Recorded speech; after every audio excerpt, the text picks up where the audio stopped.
pabarti ir jiems neleisti tokių dalykų įsikalti į galvą, nes kiekvienoj tiesiai visus 3 elastingumus surasi.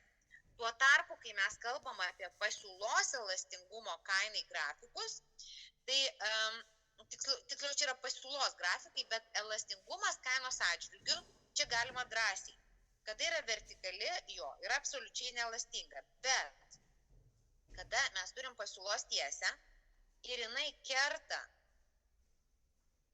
nesvarbu, kaip jinai yra pasvirusi, bet svarbu, kad tiesę pratęsę mes gausime, kad jinai perkerta kiekio, o ne kainos ašį, tai jeigu jinai kerta kiekio ašį, mes galim sakyti drąsiai absoliučiai, kad pasiūla čia yra neelastinga kainos atžvilgiu.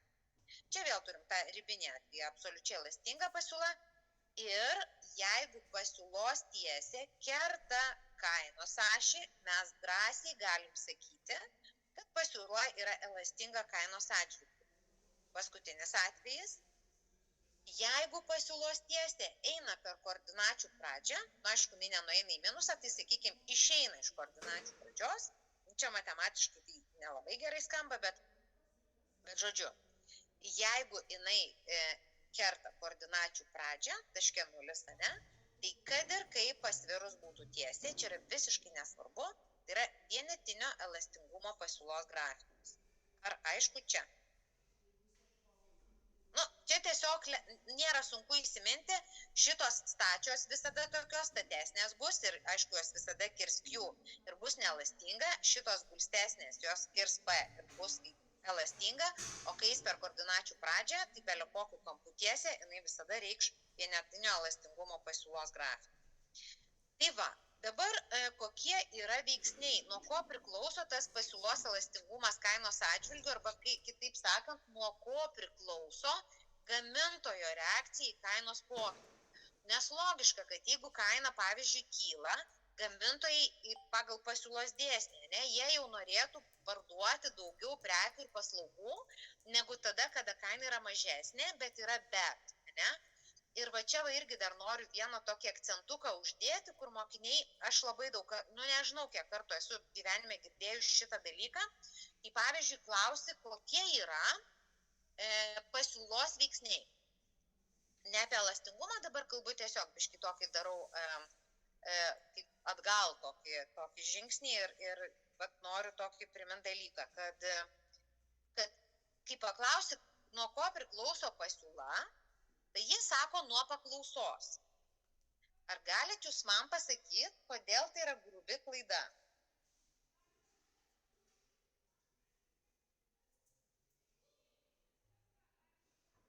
Galiu pakartot klausimą.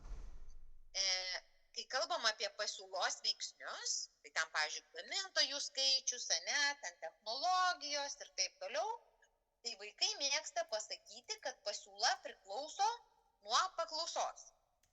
Maždaug išeitų taip, kad paklausa didėja, tai pasiūla irgi didėja. Paklausa mažėja, pasiūla irgi mažėja. Bet šito veiksnio nėra išmąstęs kol kas nei vienas ekonomistas, išskyrus mokytojas. Tai kur čia klaida?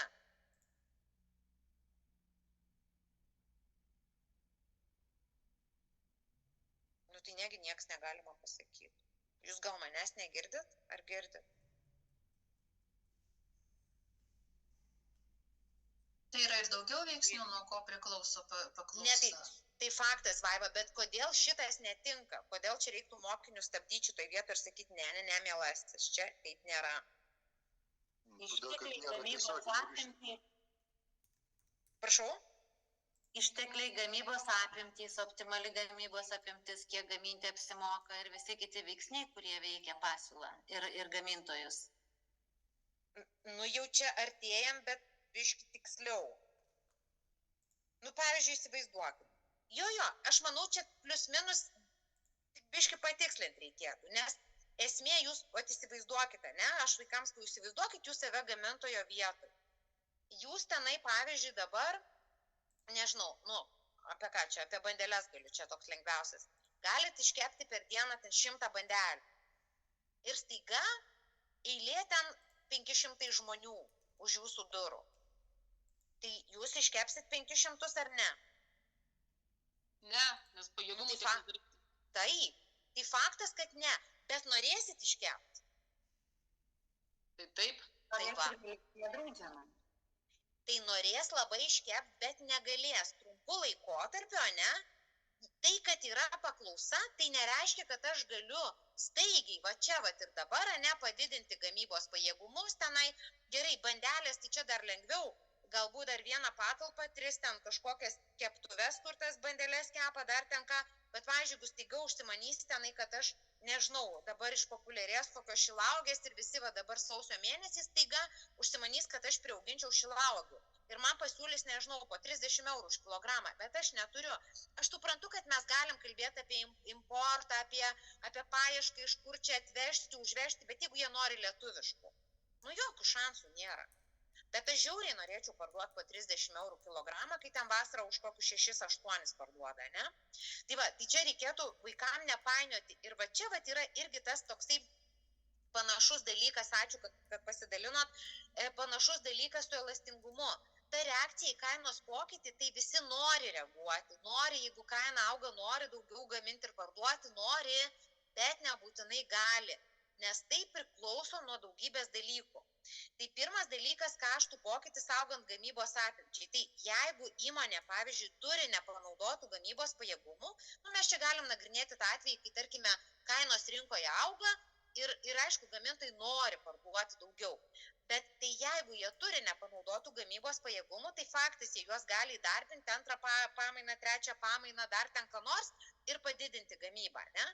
Arba, pavyzdžiui, jeigu jie gali permesti gamybos veiksnius ten, nežinau, kavos gal, nežinau, ko tenai, duonos nebeperka, bet bandelių visi nori, tai, kaip pamenat, su gamybos galimybių kreivė, tai aš galiu staigiai permesti duonos kepėjus, kepti bandeles ir nebus čia problemos jokios. Aišku, galima ir sudėtingiau galvoti iš vieno miesto į kitą, tie gali būti gamybos veiksnių mobilumas, čia nebūtinai toj pačioj, kaip čia pasakyti, tam pačiam ceche vieni daro tą, kiti tą, bet čia apskritai. Tada laikas, tai dabar pat labai nelastinga, nes kaip sakiau, ne, man siūlo šiandien šilauogės po 30 eurų parduoti, bet lietuviškas. Bet aš jų neturiu.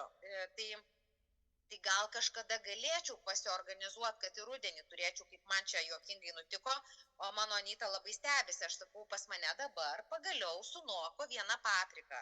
Viena, aš tokia sodininkė esu, nežinau, Liepos mėnesį gal pasodinau tą papriką ir jinai buvo žalia, jau kai buvo šalta, aš parvilkau į kambarį iš balkono ir dabar grįžau iš savo komandiruotės ir ką jūs galvojate, ta paprika yra geltona. Nu tai va, tai Anyta čia kaip stebuklą pasakoja, kad kažką per televizorių rodė, kad paprikas dabar augino, tai sakiau, aš irgi auginu. Tai čia, bet čia netyčia. Tai trumpu laikotarpiu yra labai nelastinga, tiksliau dabar pat nelastinga, trumpu laikotarpiu gal kiek labiau, bet ilgu laikotarpiu jau galima kažką sugalvoti. Dabar galimybė laikyti atsargas. Ir vėl, kuo daugiau yra galimybių laikyti atsargas, tuo greičiau gali reaguoti gamintojai į kainos pokytį. Tai reiškia, tuo elastingesnė pasiūla kainos atžvilgiu bus. Bet ir vėlgi, kokie maisto produktai, ne, jų yra galiojimo terminas ribotas, jiems ten visokių yra dalykų. Bet aš, pavyzdžiui, jeigu aš gaminu, nežinau, vadovėlius, pavyzdžiui, spausdinu, tai jis irgi kiekvienas dalykas turi kažkokį protingą galiojimo terminą, nes jisai tiesiog pasens. Bet jeigu aš dabar atsispausdinsiu ten, nežinau, dar 2000 vadovėlių, tai čia didelės problemos nebus, jisai gali pastovėti sandėly ir kai tik mokyklos turi daug pinigų, mes galim juos parduoti, ne? Tai galim, mes galim greit reaguoti kainos pokytį, ar ten brangsta, ar kažkas darosi, mes galim turėti atsargas, bet yra produktų, kur atsargų negaliu turėti. Tai va, tai iš tikrųjų čia istorijų yra labai, labai nedaug su pasiūlos elastingumu. Jeigu norit, mes galim porą uždavinukų greituoju būdu išspręsti ir tada pereiti prie darbo rinkos. Tai kaip galvojat, ar reikia ar ne? Išsprendžiam. Reikia. Nu, išsprendžiam. Nu, tai išspręsti.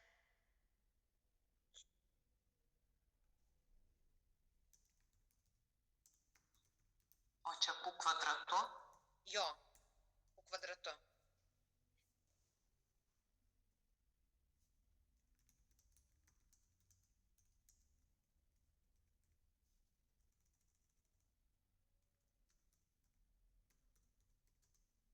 Dar paskui priminkit, jūs man, aš dabar nenoriu jūsų blaškyti, toks lyrinis nukrypimas apie grafikų transformacijas, ką aš pastebėjau, kur vaikai labai daro klaidą, man atrodo, aš jums esu sakius, bet turbūt neprakenks, jeigu dar kartą pakartosiu. Tai priminkite, paskui pasakysiu dar. Nes supratau, kad mano tai mokiniai biški nesupranta.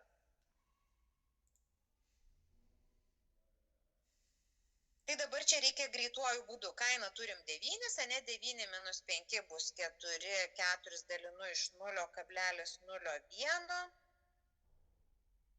Kargi čia kalkuliatorius mano, 4 dalinu iš 0,01, gaunu 400. Tai vadinasi, kiekis yra 20. Kai kaina 9, jeigu aš čia teisingai skaičiuoju, ne? Čia reikia... Teisingai, viskas gerai. Tai tada 20 ir pardavimo pajamos, tada bus 9 per 280 eurų. Dabar, kai kaina išauks iki 4, ar reikia kam nors čia biški paspręsti, ar čia paprasta? Nu, paspręskit, nes kažką čia būrėt, aš tai net ten nusiskaičiau. Aš nebūriu, aš čia tiesiog skaičiuoju. Gerai. Tai aš, man atrodo, čia esu jums išsprendus. Va. Įstatom kainą į pasiūlos lygtį. Čia tas pirmas, kur kai kaina lygių 9. Ne? Tai 9 kairiai pusiai, vietoj kainos 9, lygų 5 plus 0,01 q kvadratu. Tada gaunu, keliuosi 5 į kitą pusę, tai gaunu, kad 0,01, gal čia tarpus didesnius padaryti. Nu ne, čia ne apie tą buvo, čia tiesiog kaip jūs tą šaknį ore ištraukėt, aš tai šitą neprisimenu. Ai, iš 420. Kalkuliatorius gali, jo, nu, šaknis yra kažkas kart kažkas toks pats, tai 20 kart 20, 400, tai 20, nes šaknis turėtų būti plius minus, čia mane turėtų taisyti matematikai, bet neigiamas kiekis pas mus čia būti negali, tai mes pasiimam teigiamą kiekį ir pasiskaičiuojam pardavimų pajamas. Kaina kart kiekis, 9 kart 20, gaunam 108 ir aš čia turėčiau parašyti, kad eurų. Ne? Ir jau dabar būtų visai teisingai. Taip, tada sako analogiškai. Nes dabar sako, žiūrėkit, sąlyga sako, kai pasikeis pajamos, kaina išaugus iki 14. Aš darau vėl tą patį. Į šitą pradinę lygtį, ne, vietoj kainos statausi 14, va čia, matosi, ne? Bus 5 plus ten 0,01 q kvadratu. Padarysim tarpukų biškį. Tada šitas 0,01 q kvadratu bus 14 minus 5, tai bus 9. Ir tada gausiu 9, dalinsiu, kad q kvadratu gaučiau 9 bus dalinta iš 0,01, tai bus 900. Ir tada kvadratinė šaknis iš 900, tas pats, kas iš 9, tik tai biški 0 daugiau prisirašyti reikia, bus 30. Va, ir pardavimų pajamos bus kaina kart kiekis, ir tai bus 14 kart 30, ir tai bus ne kas kita, kaip, kiek čia, 420, ne? Ir tada mes gaunam, kad pajamų pokytis, perkelsiu 420 minus 180, ir tai yra 240 eurų. Tai va toks čia uždavinys, bet dar ten kažko klausia. Apskaičiuokite vidutinį pasiūlos elastingumą kainai šiame kainų intervale. Tai va čia mes nežinom, ar nuo 9, nu gal ir išaugo nuo 9, bet kadangi prašo vidutinio, tai tiesiog pasiimam pradinę kainą P1, kitą kainą 14, kiekis 1,20, kitas kiekis 30, ne, ir pasiimam vidutinio elastingumo kainos atžvilgiu formulę ir tiesiog susistatom paprastuoju būdu ir viskas. Ir turim 0,92 gaunas. Ar visiems čia aišku, ar aš biški per greit? Man čia aišku, bet jeigu liks laiko, jeigu bus galima grįžti, 6 užduotis, ten buvo lentelė, nu man niekaip neišėjo išspręsti, ten buvo pajamų atžvilgių, paklausos elastingumas pajamų atžvilgių, bet gal jeigu liks laiko tada. Gerai. Tada, ką aš čia dar darau? Ai, nu tai čia dar kartą tą patį suskaičiavau turbūt. Nežinau, kodėl aš čia taip, čia turbūt, kad geltonai būtų. Ne, čia visi atsakymai. Ai, čia pasivadina nesprendimas, o atsakymai. Nu tai va, čia viską sudėjau, kas buvo, ne, ir tiesiog čia tas galutinis. Gerai, galėsim. Ir antras, įmonė nusprendžia padidinti leidinio kainą nuo tiek iki tiek, kiekis padidėjo nuo tiek iki tiek, pasiūlos elastingumą kainos atžvilgiu apskaičiuoti. Tai čia jau nebe vidutinį, nebe intervale, yra labai aiškiai pasakyta, nuo 425 iki 495 padidina, kiekis nuo 150 tūkstančių iki 190 tūkstančių.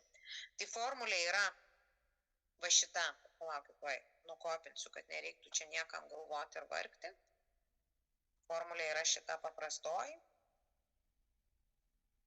Bet galbūt čia mes kartu galėtume duplikėtinu. Va, tai formulytė yra čia. Tokia kažkokia nebalta. Ai. Nesvarbu, pakeisiu spalvas paskui. Tai jums yra svarbu išsiaiškinti ką? Išsiaiškinti kiek procentų, jeigu 4,25. Čia jau visi šitoj vietoje įvaldę esate, ne? 4,25 yra 100%, o tada ten kažkoks 4,95 yra kažkoks ten, nežinau, x procentų, ne? Na ir iš proporcijos mes čia tada gaunam, kad tas x bus lygus, oi palaukit, man čia kažkaip labai turnai daro. X bus lygus 495 dalinta iš 4,25 ir tai yra 116,5. Kem 7, jo, grubiai. Tai reiškia, kaina išaugo 16,5%, ne? Aš turiu klausimą, ar negalima, čia gal neteisinga matematiškai, iš karto 4,95 dalinti iš 4,25 Taip, ir gaunasi iš karto tas 101,16, reiškia, suprantam, kad 16% pasikeitimas, taip? Vis taip. Mes šiandien sprendėm tokį uždavinį su valtim, su mokiniais ir ten aš jiems sakiau, čia galima spręsti 3 būdais. Kuris jums patinka, tuo ir spręsti. Čia labai, čia žinot, šitas va, ką aš rodau tą proporciją, čia yra tas mokyklinis, paprastasis, toksai, nu, labai primityvu, bet kitą kartą gal žmonėm, nu, yra tiesiog, nu, paprasčiau. Tai aš nenoriu ten tų galvų sukti, nes aš sakau, kaip pasakiau 10-okam, kad dabar aš, kai sprendžiu lygčių sistemą, aš tiesiog atimu, tai jie taip akis išvertė, nu, kad aš galvojau, jie ten nežinau. Jie pirmą kartą girdi tokį dalyką, kad čia vat galima, aš sakau, bet yra vienas iš būdų.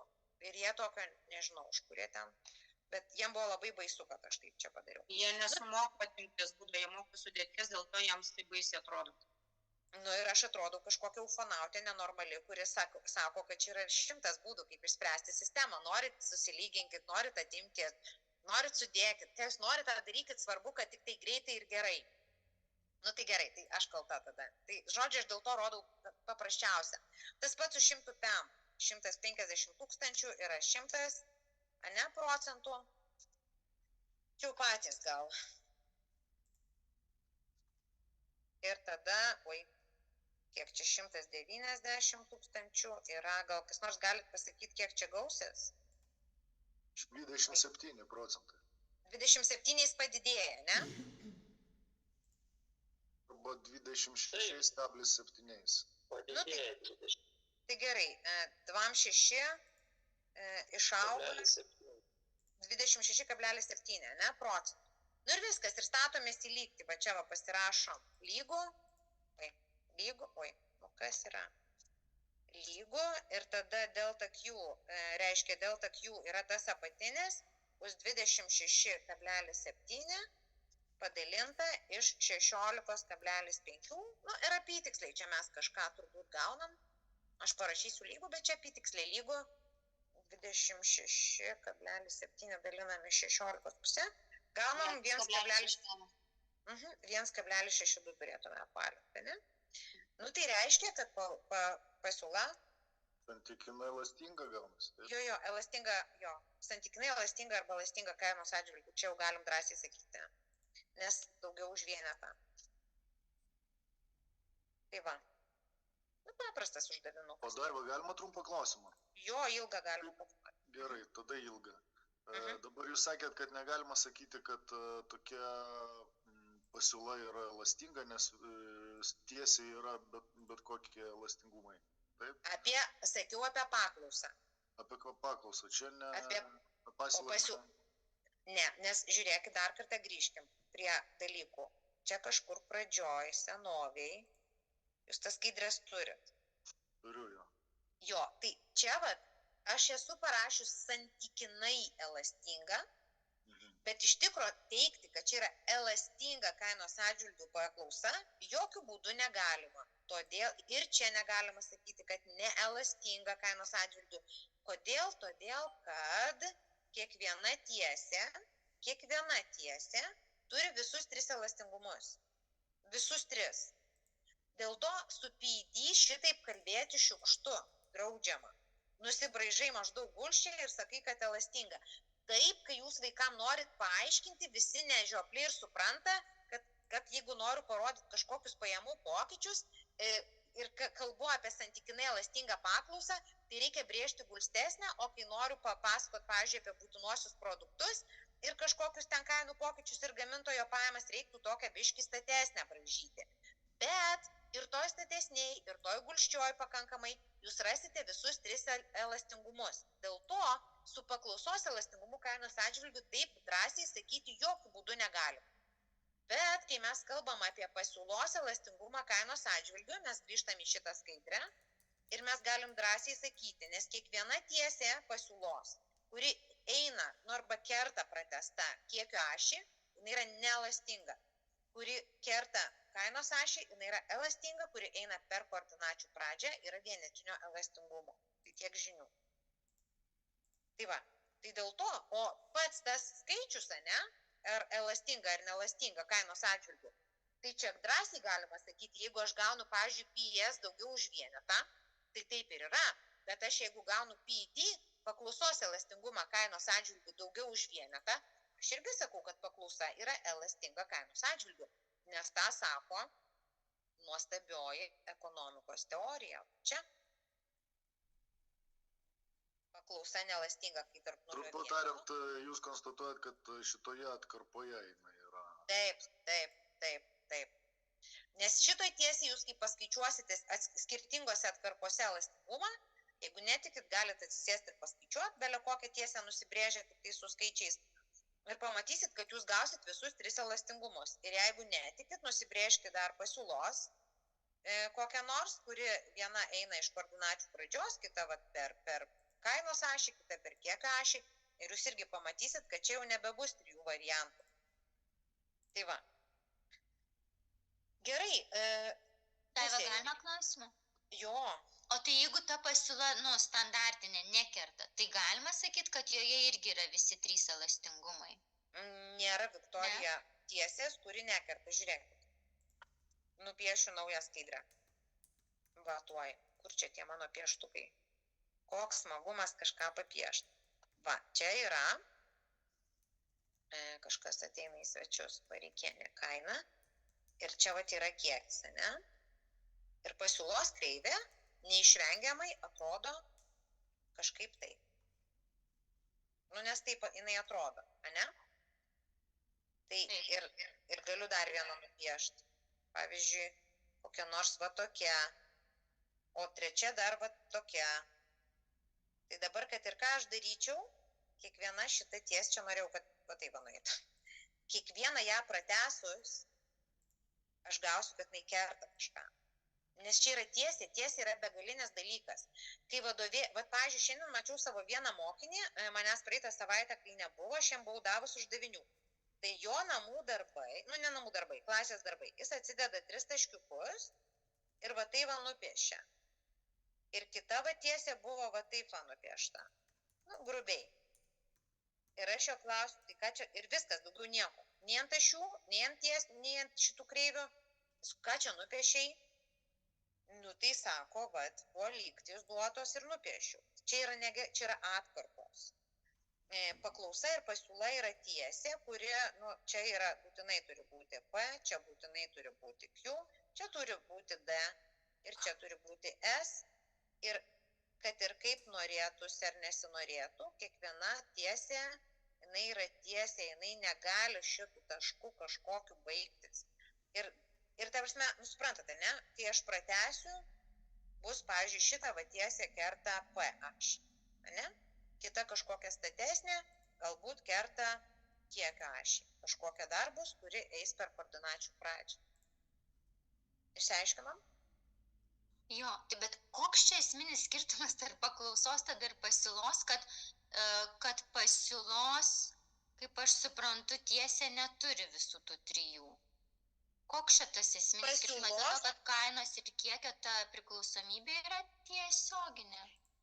Nu, čia jau matematika. Čia jums matematikai geriausiai galėtų paaiškinti smulkmenas ir detalės. Jūs tiesiog paimkite ir pasiskaičiuokit. Čia šiaip smalsu.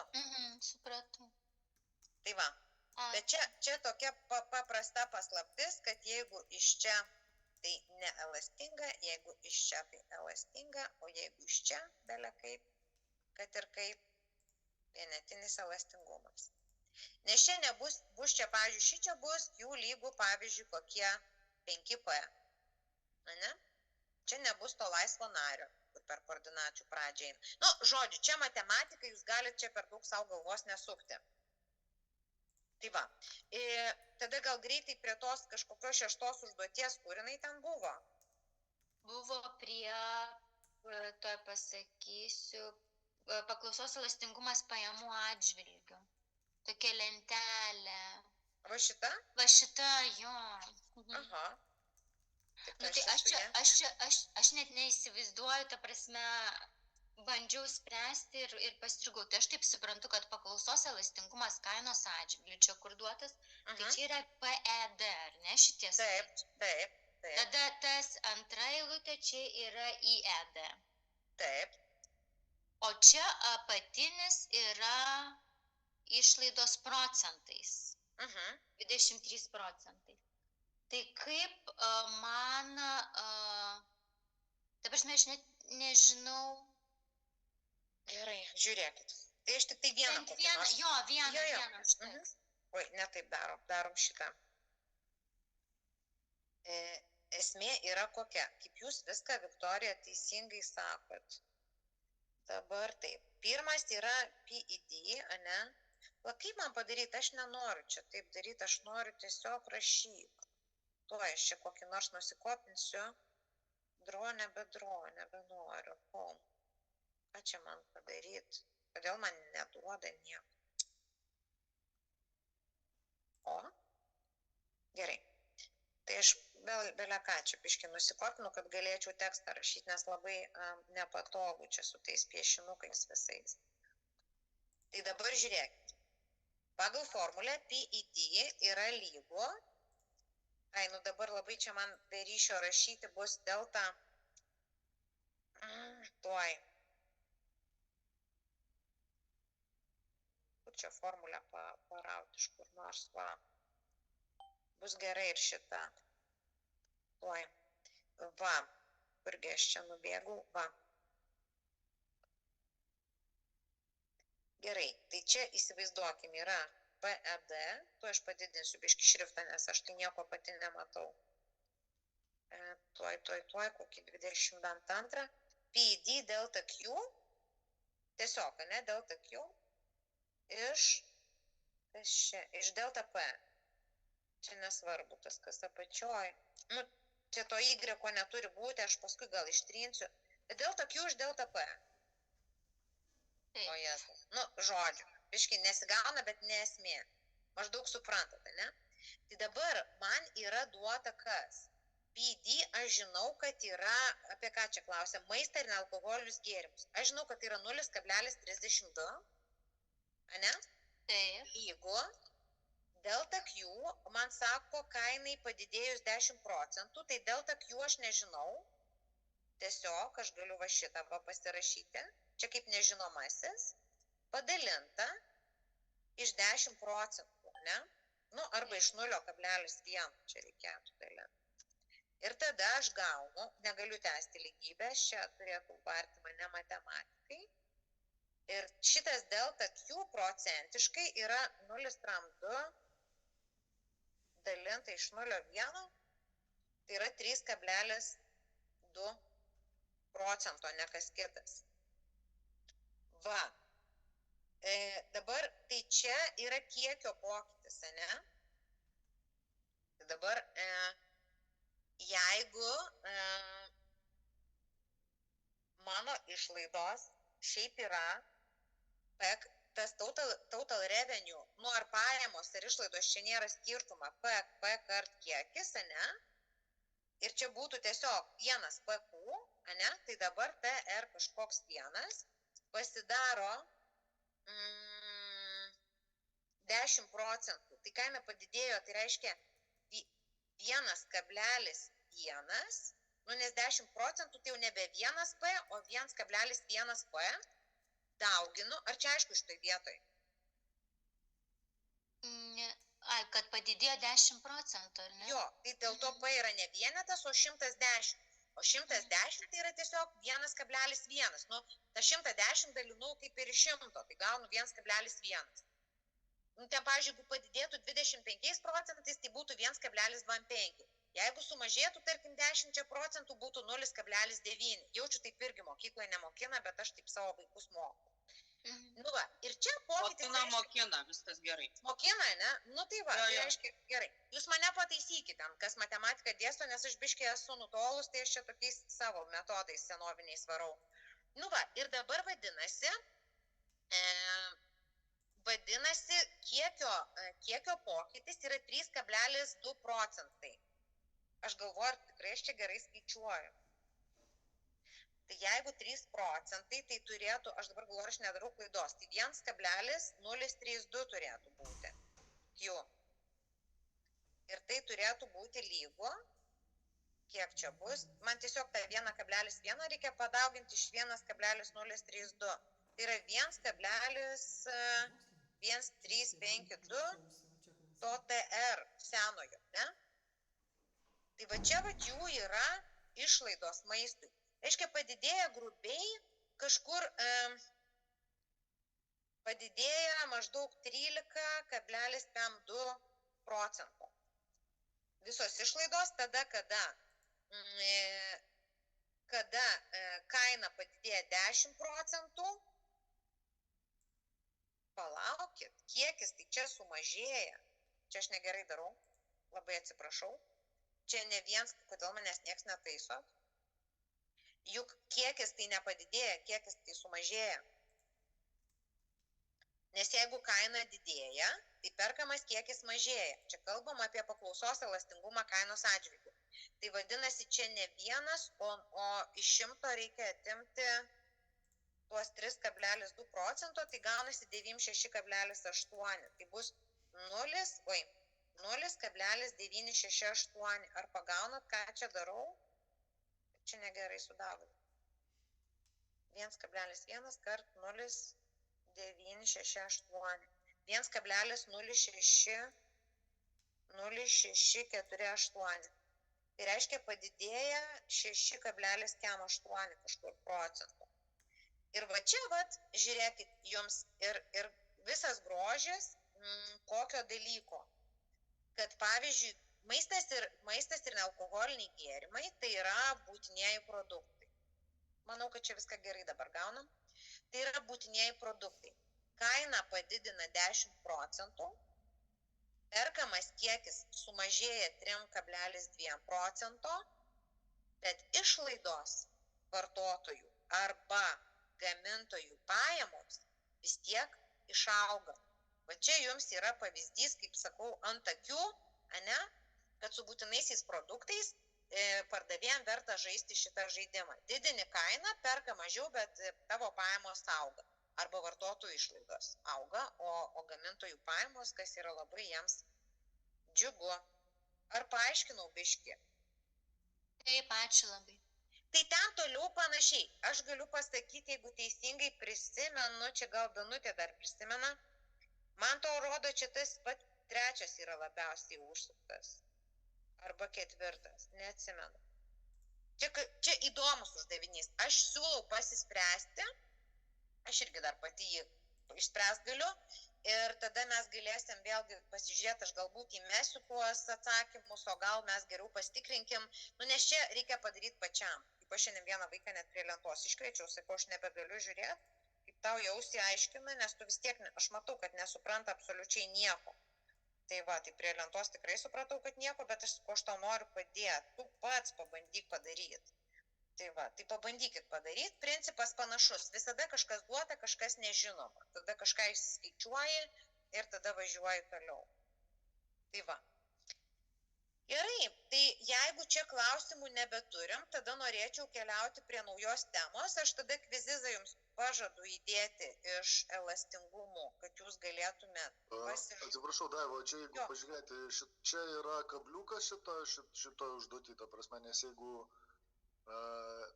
klausia, kiek padidėja, reiškia, vartotojų išlaidos, bet šitoj lentelėje yra nurodytas procentas nuo kažkokių bendrų išlaidų, taip? Jo, bet čia jisai nepadidėja. Ar galima tiesiogiai sudėti? Ne, jokių būdų, nes jūs matot, kad čia 100 nesigauna, čia yra parašyta, kad lentelėje pateikti pagrindinių produktų grupių elastingumo kainos atžvilgiu duomenys. Tai čia yra keletas, čia turėtų gauti 100. Nes iš tikrųjų čia, kas yra iškirpta 4, čia yra taip yra, jeigu paguglinsit, tai atrasite, kad taip šalys visos kaip čia, aprašo savo vartojimo išlaidas, maistas, nealkoholiniai gėrimai, sveikata, būstas, vanduo, aprangavalinė, tada dar yra restoranai, kavinės. Bet ne apie tai, aš klausiu, kaip pasakyti, kokios dabar yra jų, kaip padidėja išlaidos būtiniesiams maistui ir nealkoholiniam. 6,8%. Tai kaip tas skaičius atrodo lentelė? Sunku pasakyti. Tai aš sakau, kad sunku pasakyti. Tai čia šiaip tiesiog čia nieks neklausia. Jo, ne, čia tiesiog yra dėl įdomumo duoti tie skaičiai. Maždaug kiek tai sudaro. Gali prisikabinti, po to sakys, taigi čia 23, tai reikėjo sudėti ar dar kažką. Jo, čia kaip pasiimi bet kokius skaičius ir bandai iš jų kažką padaryti. Tai jo, jie viską bandys, bet čia ne. Čia tiesiog viskas išsiskaičiuoja paprastai. Tai va. Gerai, tai viskas. Tada su šita dalim, galim turbūt keliauti prie darbo rinkos, biškai jau einame į naują temą. Į naują temą, kur ta mano darbo rinka, tai nežinau. Gal čia.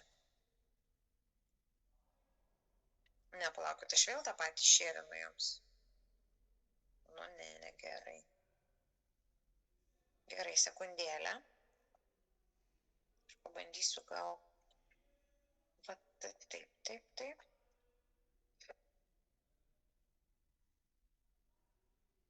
Gerai. Va. Radau tą, ko reikia. Tai skaidrių iš tikrųjų čia yra labai nedaug, 20 kelios tik tai ir jų net tiek turbūt čia ir nereikia. Tai mūsų tema šiandien yra darbo rinka, darbo paklausa ir pasiūla.